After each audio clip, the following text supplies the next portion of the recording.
would look at the 3G stroke 4G in the future, went to incredible lengths to get their game on, only to fall just before the final hurdle. St Neots Town used a unique over-soil heating, it is ingenious, to attempt to get their match with Daventry on.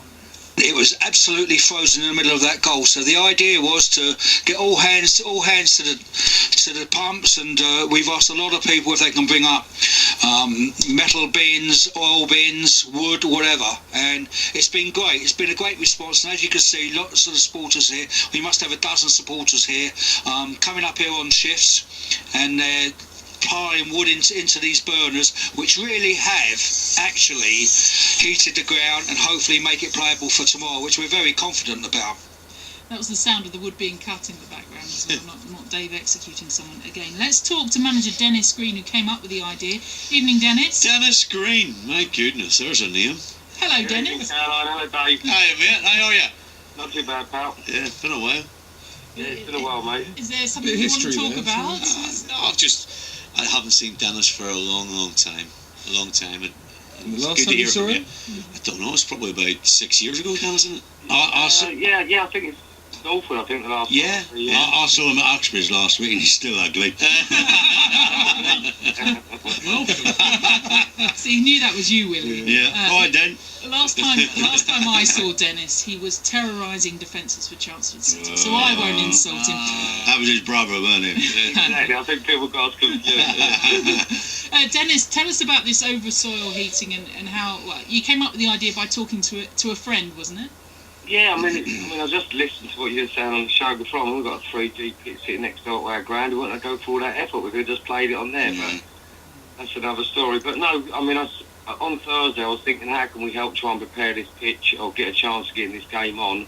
And I spoke to Jim Gardner over at Wickham, who was fantastic groundsman there for 25 years. He's now retired. And he said he'd done this crazy thing one night with Iowa, all through the night with 30-odd oil drums. And I thought it was winding me up initially, and then I went on the internet, researched it, see that it was something that people have done. So I phoned him back up and said, Jim, explain it to me exactly how does it work and how do I set it up, and we went from there. And it only worked as a result of, I mean, obviously I know the game was pulled off in the end, but up to that point it only worked because of the fans coming out in their numbers as well to support you. Yeah, that was incredible. You know, we put it on the website and called it Operation Daventry. And before you know it, people were inboxing me and saying, I've got pallets on the way up to the club, I've got oil drums being sent up to the club. And it all started 2 or 3 o'clock on Friday afternoon. And by 4 o'clock, the drums were burning and the pitch was thawing. And then come kick-off as well, did it go back over? Did it freeze back over again? No, it wasn't that. I mean, the pitch was in a playable condition. It wasn't 100% playable, but it's like lots of football matches that get played. You just have to adapt to the conditions. But both teams wouldn't have been able to play 100%, but it was the same for both sides. But I felt the pitch was playable. The referee had no concerns. And, you know, Daventry, I don't think really wanted to play on that pitch and have their right to exercise that viewpoint. And in the end, we all came with a decision that we were going to cancel it at 2:45, but the game could have been played. How many people had you got there by that time? I mean, you're going to lose lots of money? Well, yeah, I mean, we had to refund them all, but we'll get another game, albeit on a Tuesday night, but no, everyone got a refund. There was about 300 people in there at the time.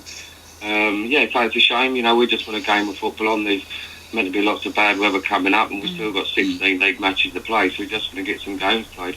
Willie? Dennis, I've obviously seen you a few times over the last 2 or 3 weeks, and I think you've got a fantastic side there. You know, well, I've seen you win both games and all that. Is your pitch up to actually going into the Conference South? Yes, it's already ready for Conference South. If we wanted to go any further than that, we'd have to get, I think, a turnstile or two and some more seats. But at the moment, we're okay for the next couple of levels if we can get that far. You don't want too many games called off. You just want to get them out of the way. What about that AstroTurf next door? Can't you use that, or is this not? We'd love to. That's what I'm saying. It's crazy. We're doing all that work for 24 hours, through the night, and we could have just played on the AstroTurf. But no, you got your rules and your gradings, and you got again have turnstiles and seating and stuff. So we haven't got that on the AstroTurf, but there obviously was a pitch there that could have played a game of football. Dennis, in all seriousness, you know, it looks like it'd be yourselves or Slough, red to the death. What's your expectations? Do you want to win it? Is it playoffs acceptable? What's the club's expectations for the season? Well, I mean, at the start of the season, our expectations was to try and make the playoffs, because obviously when you just won a league, it's very difficult to go and win the next level up.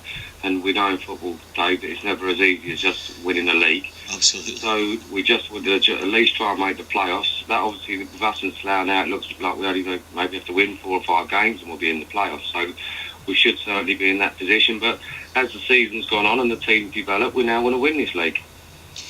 What happens next time that we go through an icy patch? Will you have a go at doing your oversoil heating again? 100%. You know, I thoroughly enjoyed it, and so did the supporters. So we're a little more experienced, so we know what can happen once we get it going, and we can maybe cut a few corners. But mainly what happens is you go to a ground on a Saturday afternoon.